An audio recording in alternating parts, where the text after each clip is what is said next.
Okay. Well, ladies and gentlemen, I'm going to give you a talk about Colonel Reuben Tucker, later on Major General Reuben Tucker. I'm also an honorary member of the Colonel Reuben Tucker chapter of the 82nd Airborne Division Association.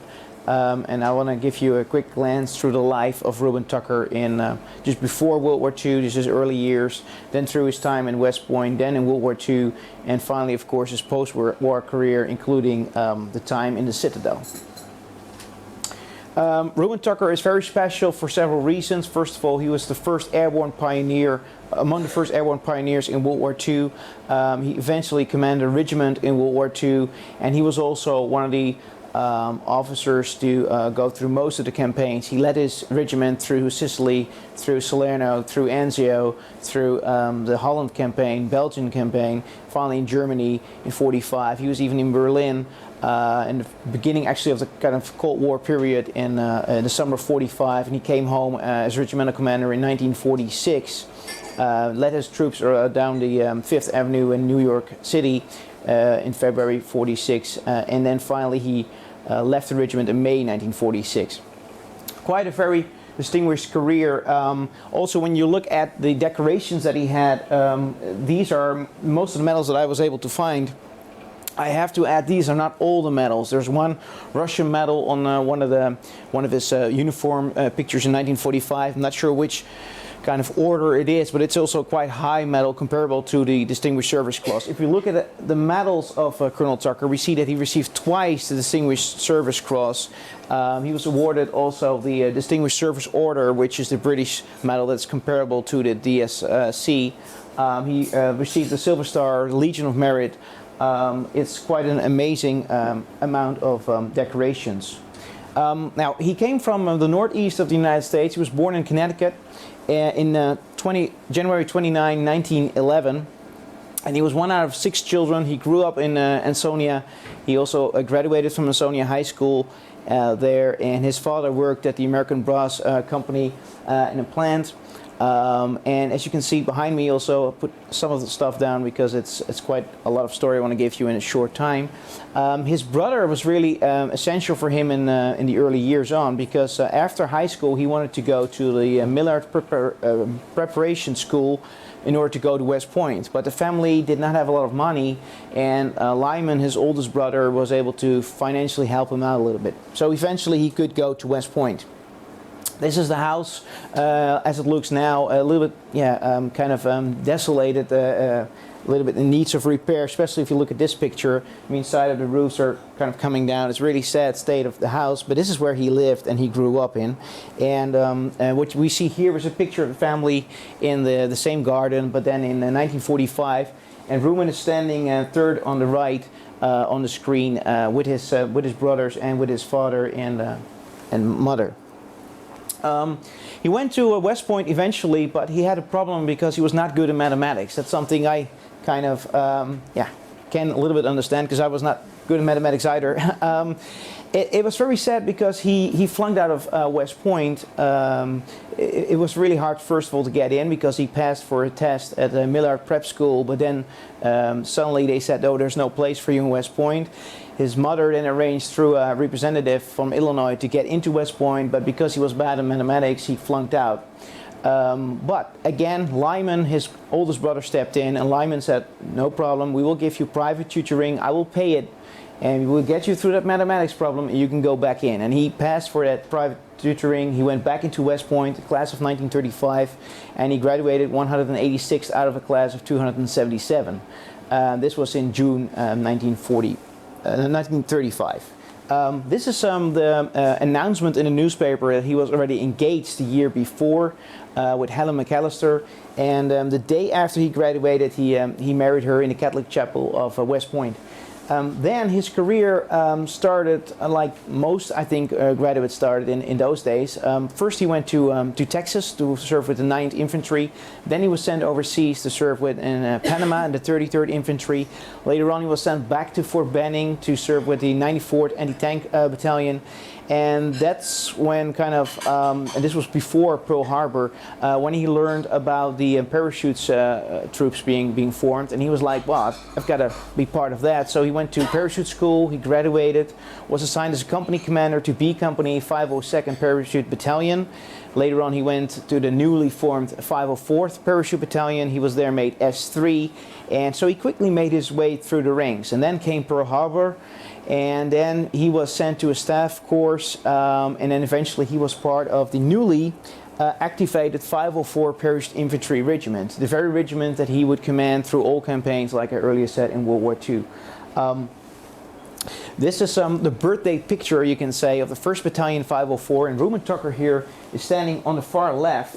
On the right is Captain William Beale, the assisting battalion commander. Beale was killed in Italy, but Tucker quickly rose on. This was his first battalion command, and this was May 1st, 42. It only took a few months before he was promoted again. We see here also, taken on the 1st of May 42, Colonel Tucker seated the third on the left front row. Next to him is seated Lieutenant Colonel Richard Chase, who was the executive officer. But in August 1942, Colonel Chase was sent elsewhere, and then Tucker was promoted to become the first, the second executive regimental officer of the regiment. And this was a good choice because the man in the middle, seated with his hands like this, is Colonel Theodore Dunn. He was an excellent officer, but he only kind of looked into the parachute training aspects of his regiment, and that's why in December 1, 1942, General Ridgway decided to relieve Dunn from his command and to promote Tucker. And this went like this. It was the evening of the November the 30th when there was a knock on the door of the Tucker family, and General Ridgway came in and he said to Mrs. Tucker, "I've got to speak to your husband in private." So they spoke in the kitchen for about an hour, and after that Ridgway left, and that's when Tucker could tell his wife and say, well, they're going to relieve Colonel Dunn and I'm going to be put in charge of the regiment. And I think that was a good decision because Tucker was also a very good tactician, and he really trained his men hard to prepare themselves for combat. He was also an officer that was typified by the original S4 of the battalion, of the regiment, and later also adjutant and later also battalion commander Julian Cook, to be very accessible. He was of course the man in charge, Tucker, but always whenever there was a problem, his officers could go to him, speak to him, and give advice, and he would not always listen perhaps to the advice in the end and you know, follow up on their advice, but he would at least have them, you know, tell their story, and he was accessible to the men, so that was very well appreciated.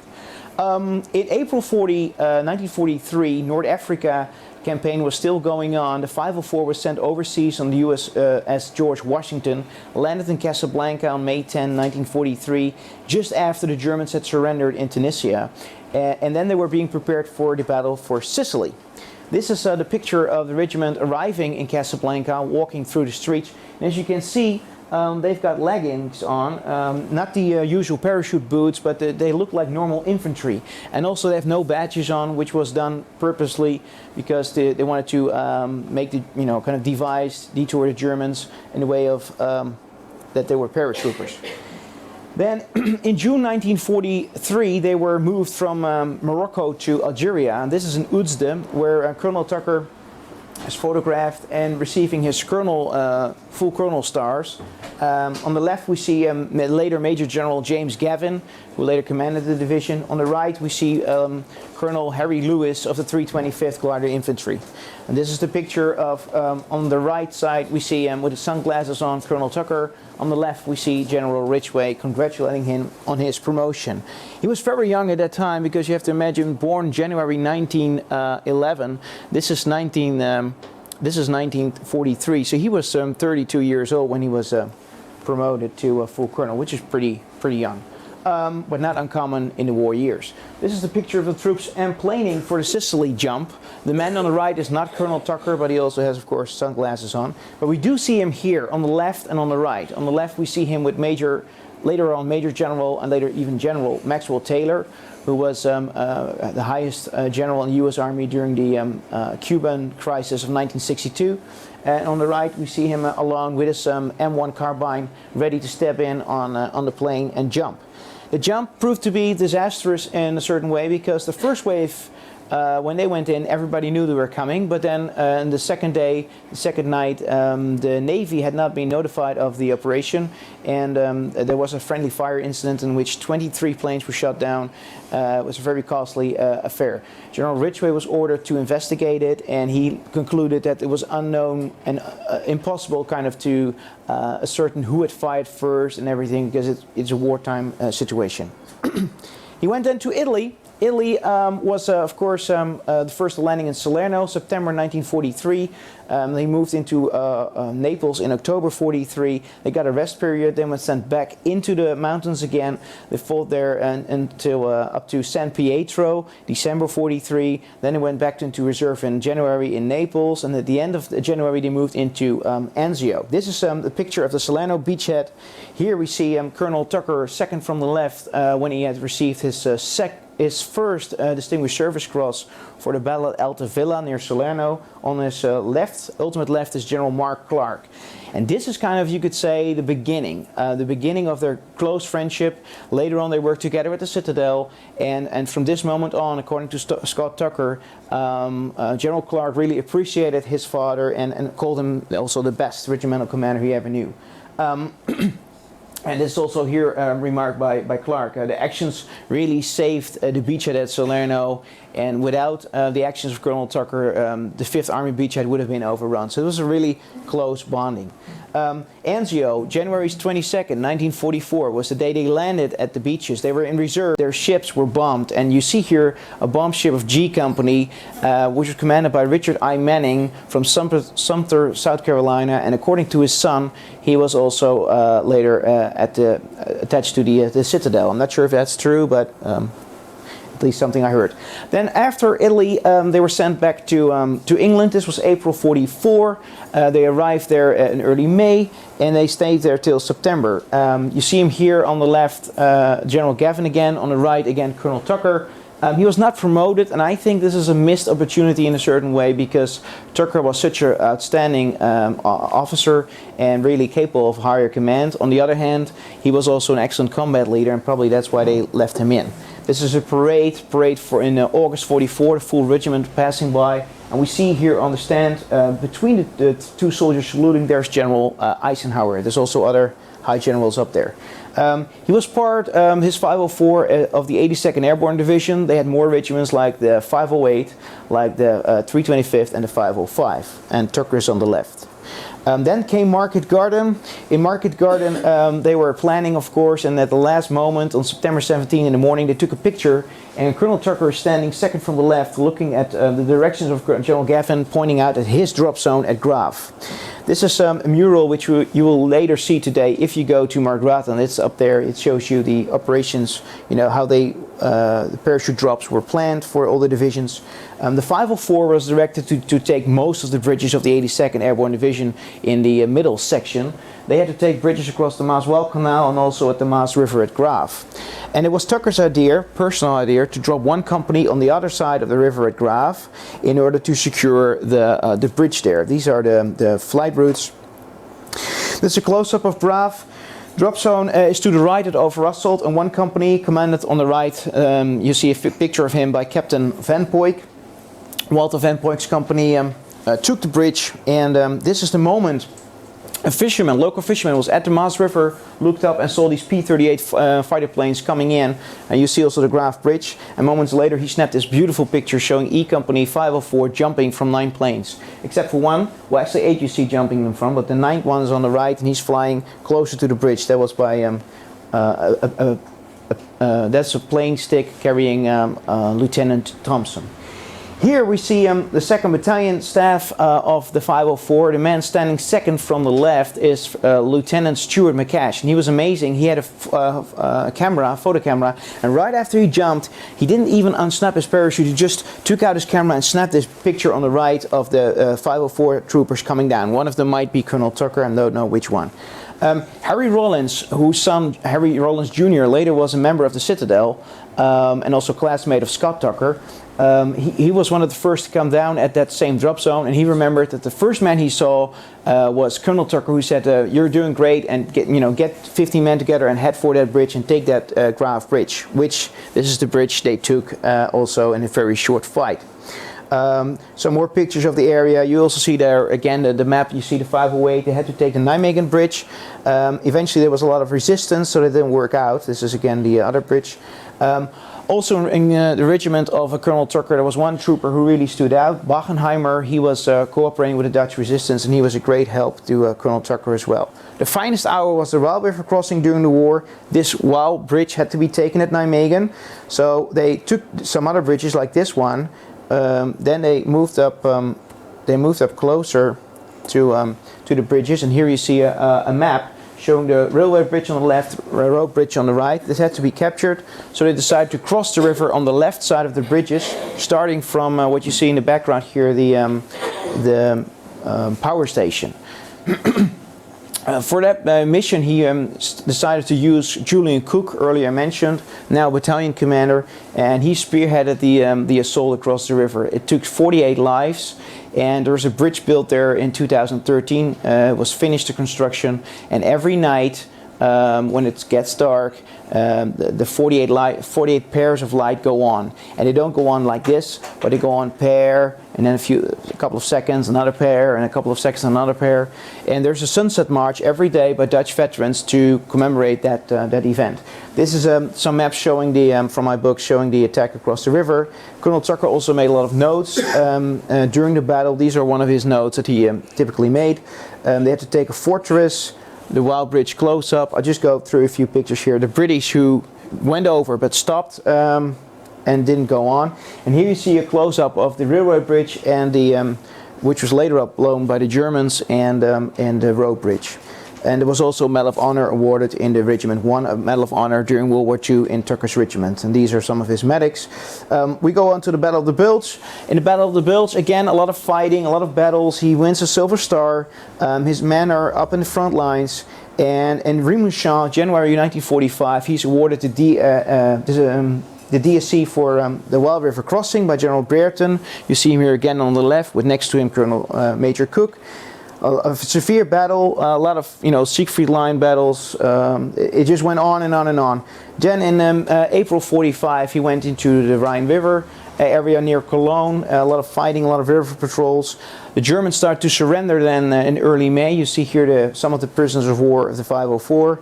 And then they met the Russians, and when they met the Russians, they had strange parties with them, and on VE Day, May 8, 1945, they got artillery fire, and Colonel Tucker was during the night, and Tucker just jumped up. He was very angry about it, and he called up a soldier who could speak Russian, and together with a Russian-speaking soldier and some adjutants, he rode across the Neue Elde Canal, which is a tributary of the Elbe River, and they reported to the Russians and said, really stop, firing. And they found the Russians all drunk. They were firing their artillery, and it was almost World War III right there on VE Day.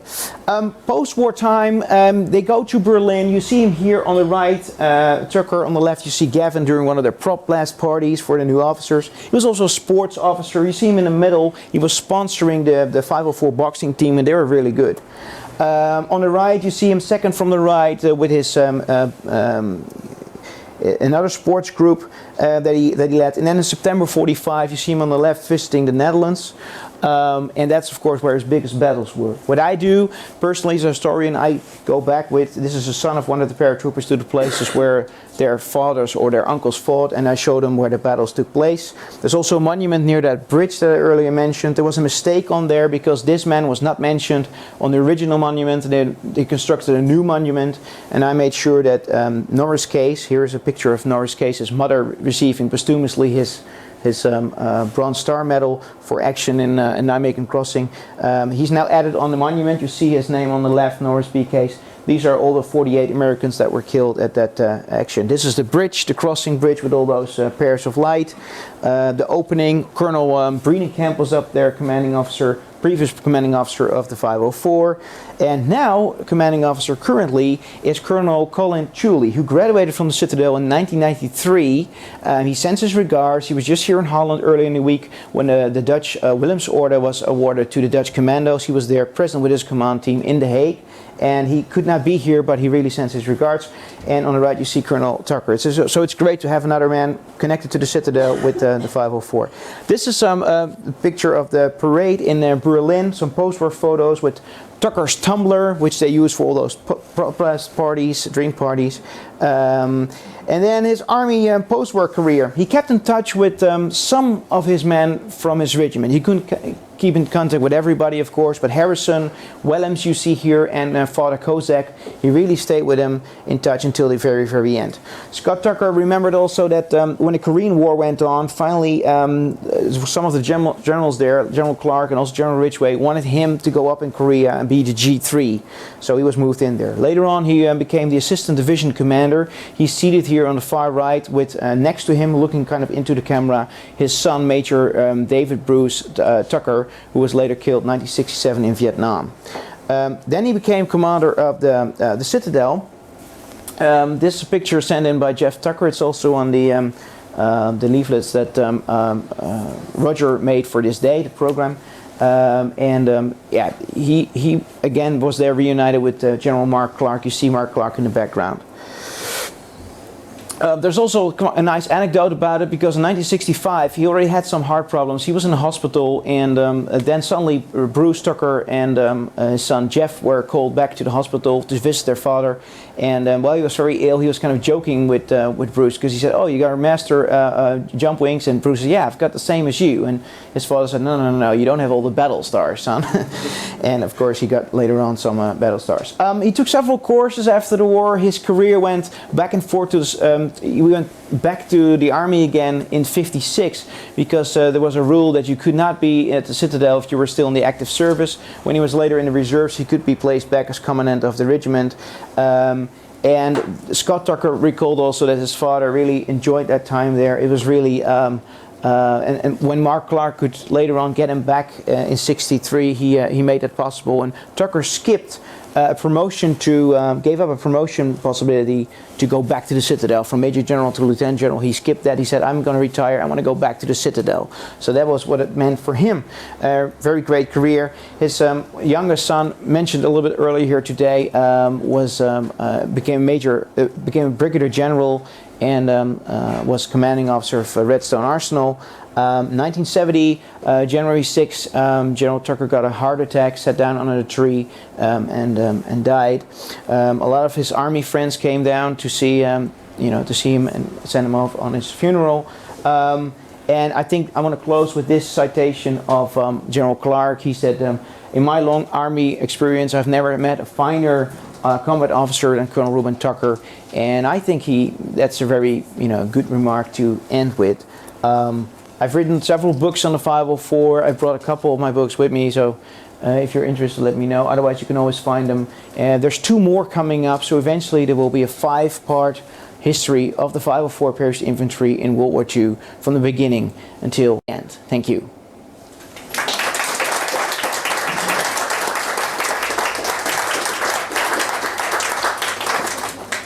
Frank, thank you very much. Really appreciate it. Now, I know this must be very special. Yes. However, I think we need to give him a palmetto tree from the Citadel so that you can wear that proudly as well to show the time of Colonel Tucker there, but also our appreciation for you coming here. Thank you. And, and sharing this story with us. Very You're nice. welcome. Yeah.